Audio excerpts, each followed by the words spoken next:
What's going on, everybody? Welcome back to Turn the Jets. I'm your host, Will Parkinson, at WillPod11 on Twitter, Instagram, and TikTok. Turn the Jets podcast, all 32 pod, recording here about mid-afternoon on Saturday. Chargers are taking on the Patriots as we speak. Drake May has gone in and gone out of the game with a potential head injury. Kind of scary for a guy that the Jets are going to be seeing for a long time. Second concussion or second, near concussion in about 7 weeks or 8 weeks here. So definitely that'll be something to monitor. It's a topic of conversation for another day.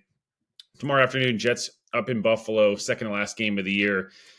This one is going to be first of all, it's disappointing that we talked a lot about the last couple of weeks of, this game would have mattered if this game would have mattered. This is one of those games I think many of us had circled on the calendar. It was this 3-week stretch of Rams at home, Bills road, Dolphins at home. Hey, if they could take 2 or 3, can they win the division? Can they have playoff beers in MetLife, as Joe likes to say? And, it's obviously been an utter disappointment. And on the opposite end, the Bills, who I think many of us were of the mindset that they were going to be a team that still really good. Josh Allen, Sean McDermott, really, really successful. They've owned this division for a long time.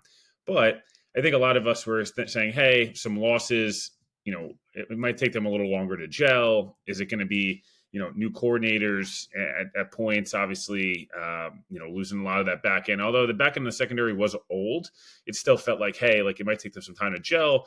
No Milano, losing Diggs, et cetera, just not going to be the same group. And credit to them. This division has sucked this year for sure, but they have taken every opportunity. They have, smoked Miami. They have smoked the Jets. Not smoked the Jets, but, obviously the season kind of turned a little bit on that. And their first matchup here with the Jets, and felt like post-Minnesota game, the Jets come back home.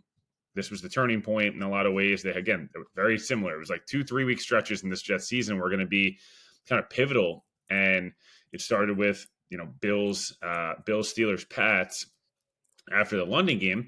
And look, the Jets were sitting at 2-2, going to Minnesota, and felt like, hey, 2-1. Obviously 2-2. They lose after the Denver game. They lose Minnesota, but you're like, you know what? They got Bills, Steelers, not as good as they were supposed to be, and then Patriots. Again, can you go 2-3 and you're sitting at 4-3, 5-3, whatever it may be?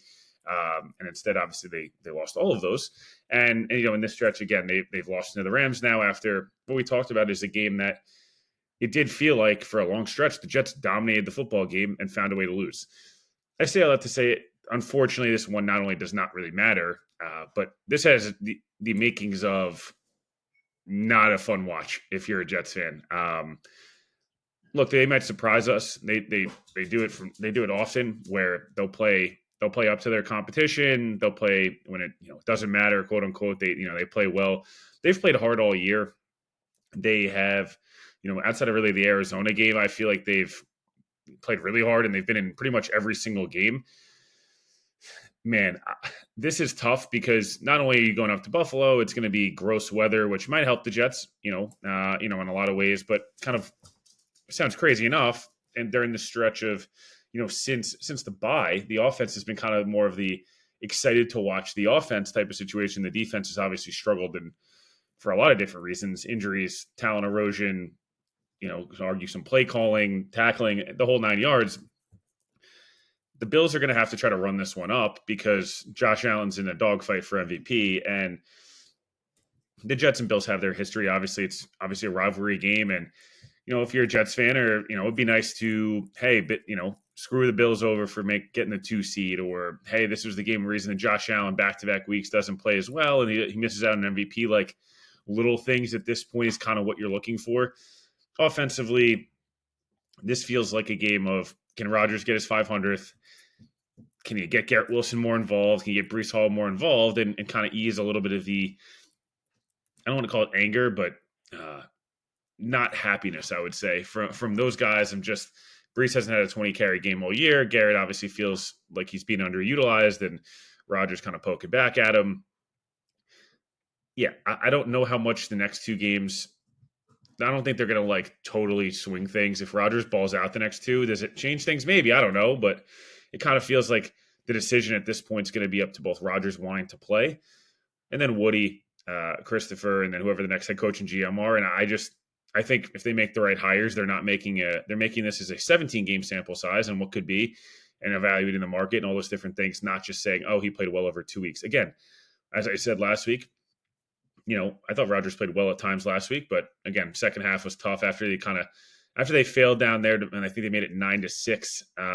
It just felt like they just couldn't get going in the second half. And again, he had some bad misses, et cetera. So look, I kind of want to spend the last 5 or so 6 minutes here, and I'll have 2 longer form episodes, one before New Year's and one right after next week. But I want to talk a little bit about a couple different things. One, obviously we talk a lot about the different quarterback options for next year, right? And well, I think, look, Aaron is definitely very much an option. I don't think at this point he's the odds-on favorite to be the number one option, just because, again, the money, his willingness to play. Does Woody want him back? Does Chris want him back? Does a new GM and head coach want him here? Is it better for them long-term if he's not here? Is it better short-term if he is? There's a million different questions. So I'm going to take Rodgers out of the mix, and we're going to assume Rodgers needs to cut or retires. It's the same salary cap implications. I know Mike Florio connected Rodgers with the Steelers. I know there's talk about the Titans. There's just not many options for Rodgers outside of the Jets. So for the time being, let's just assume he walks away and he's the guy that's always ready, to come back. And there'll be a lot of talk around, is Aaron Rodgers coming back? Is he not? Where's he going next? Let's just assume that's the case. He gets 500, his 17 starts. The Jets and him agree it's best to kind of move forward elsewhere. Just because, again, it seems like that's more of likely the case, and I don't really want to we spent so much time talking Rodgers here, Rodgers there. The next set of options, yes, there's Tyrod Taylor and Jordan Travis. As I've said with Jordan Travis 500 times, and I know people are so excited about him and the whole thing. I get it. Let's let him practice first. Let's let him full-fledged practice and maybe play in a preseason game before we start doing Jordan Travis is the future. I would operate as if he's not even going to be a factor in this discussion. And if things change and he becomes that's amazing. Tyrod Taylor is obviously on the roster. He's a capable NFL quarterback. He's a 500 level quarterback. He's taken a team to the playoffs before, and that's true. He's also going to be 36 years old and has some of the worst durability in the league. So while he's fun and he's well liked and he is talented and he could do a nice job in a 3 or 4 game span, I think looking at Tyrod as a 17 game starter at this point in his career is probably unlikely. But again, there's a chance he is the opening day starter. Moving to out of house options, there's obviously the draft. Do I think the Jets are going to take a quarterback in the first round? No, especially with where they're going to be picking. I don't see that being the case. This isn't a good class to begin with, and there's really only 2 guys, quote unquote, that will go in the top 10. Again, I don't think either of them should, but especially not one of them. But I would venture to say the Jets will not be in range. These guys are likely going to go 1-2 or 1-4 or 1-3, whatever it may be. So taking quarterback out of the mix from a rookie perspective, yes, there's the day 2, day 3 options. And there's a lot of talk about Kyle McCord. Let's see if he even comes out first. And Jalen Milroe, both guys who, very much could go back to school. Both guys who I think are very different quarterbacks. Jalen Milroe needs a lot of work. And while I understand Kyle McCord is exciting and fun, going from the Big Ten to the ACC, and then he dominated Washington State yesterday. That's awesome. It's very fun, but Washington State's entire starters didn't play in that game, and they had a lot of coaching staff issues. So, while it's cool, he's not going to be all of a sudden a top 50 pick. I think he's a guy on day 3. Sure, he could be a fun option. Regardless, whoever that guy may be is going to sit right away. There's no way the Jets are starting a rookie next year, especially not a day 2 or day 3 guy. Let's move to some of a couple of tangible options, guys who I believe the Jets will be very much interested in, or could be potential options. I'll start with probably the most unrealistic, which is Darnold and Geno. I think Sam would be awesome. I think I've made it very clear he should be a top 5 MVP finisher this year, especially if they finish with the 1 seed, or even if they finish with the 5 but at 14 plus wins. I mean, it's insane. Likely going to throw 40 plus touchdowns, or almost 40 touchdowns, almost 4,000 plus yards, 67% completion, QB rating in the 100s. There is no Sam is bald all year, and it continues to. And frankly, I'd be very happy if he was back. Don't think it's going to happen. Don't understand at all why Minnesota would let a 27-year-old that accomplished get out of the building.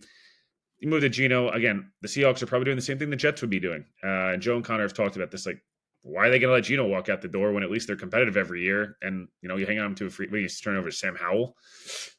Tough.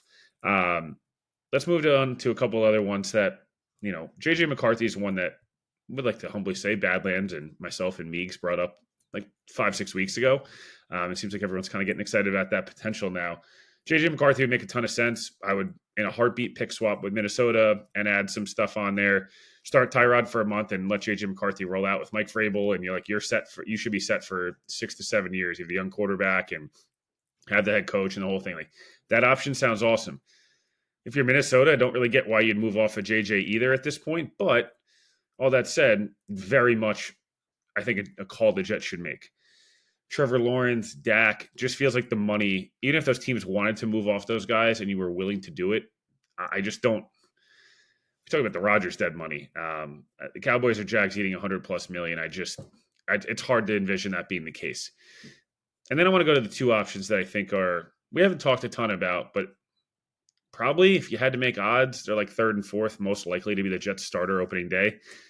I'll start with one that's a little more unrealistic in Kirk. I have no interest in Kirk because I think if you think Rodgers is washed, do I have a bridge to sell you on what Kirk Cousins is, because look, was not a mobile guy before. He injured the opposite leg, the leg where you're going to get all your power off of. He didn't move great before, and he certainly does not move well now. The arm strength looks like there's no arm strength there at all. That said, he's going to be cheap. You could convince yourself, hey, another year off the injury. Is he much better? He got injured way later in the year. He had the more traditional surgery, so it could take a lot longer, et cetera. You could probably talk yourself into it in some case. That said, I fully expect him to be a Cleveland Brown pretty early on in free agency. I expect him to be Deshaun Watson's backup. They need to have a cheap backup next year because Deshaun obviously counts for a crap ton of money. Deshaun's very awful. You can have the Kirk-Stefanski connection, and off we go, and Kirk is probably starting by week 5 or 6.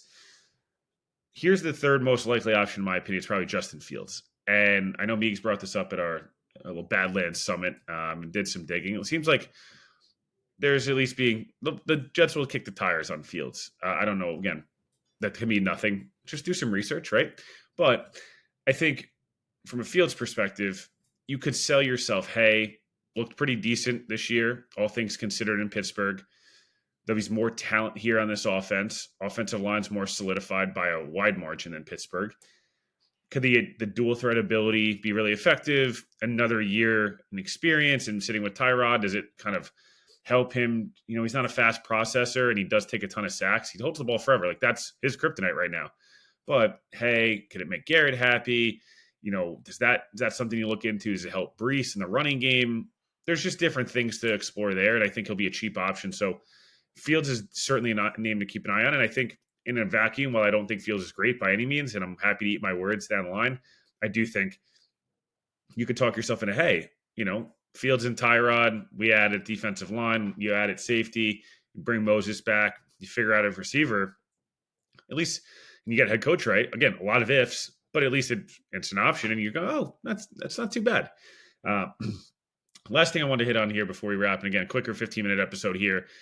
Didn't want to talk too much Jets-Bills because, look, they could surprise us tomorrow, like I said, but there is potential for this to get ugly, and the Bills are going to want to stat pad Josh Allen all day long. But bad weather, maybe it helps the Jets keep this one close, and Rodgers can play decently well, and again, get Garrett and Breece the ball, and the defense plays better than expected, and maybe they upset the Bills, maybe they keep it close. Who knows? One last thing I want to hit on here is next week we're going to get into when the Jets start interviewing, a lot more GM candidates starting this week. I'm going to be hopping on here and talking to a lot of these different candidates. I would implore people that as soon as you see a name pop up, they're going to interview this guy, try to take a deep breath. It'll be the first round of interviews. Getting overly excited one way or another, while it's very exciting and enticing, very early on in the process, don't expect the Jets to likely make a hire on GM or head coach for at least a couple of weeks. Obviously, in about 8 days' time, the Jets and Jeff Ulbrich will part ways. A lot of the different staff and, a lot of, different coaches around the leagues. Just saying, especially with the GM stuff starting up this week, from a very formal perspective, Jets may hire GM first. They may hire head coach first. They've said that that's not, it's not, they don't have to hire the GM first. They don't have to hire the head coach first. I know there's a lot of discussion whether this is a good opening or not. Look, I think the Woody stuff, sure, does play a role, and I get it. But I also think, it's not just the negatives about this job is, a lot of voices in this organization sometimes have a little too much influence. And it's not just Woody, it's a lot of people that surround Woody that, obviously have kind of led to some of the quote unquote dysfunction. It's also the quarterback thing. But as I've said a million times, I think saying this job, especially a head coaching job, is worse than all these other ones, and it's one of the worst in the market. I don't buy that at all. This roster has a ton of talent. I think this is a division that, while Buffalo is obviously the class of the division, Miami is not really shouldn't be getting better with Tyreek and Ramsey and all these guys getting paid more and more money as they get older. And Tua looks like he may not play again on Sunday. Now with a hip injury. So there's that. In New England, I think New England's kind of a bit of a mess right now. They have the coach and they have a star corner.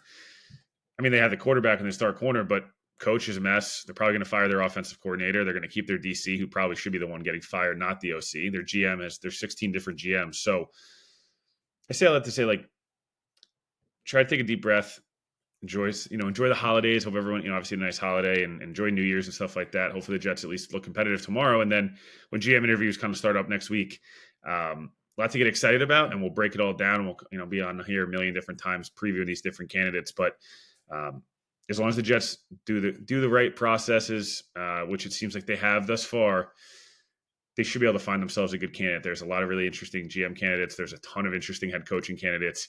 I still want Vrabel or Liam Cohen as my top two. From a head coaching perspective, we'll see. But obviously, appreciate it for listening, and we'll talk to you guys soon.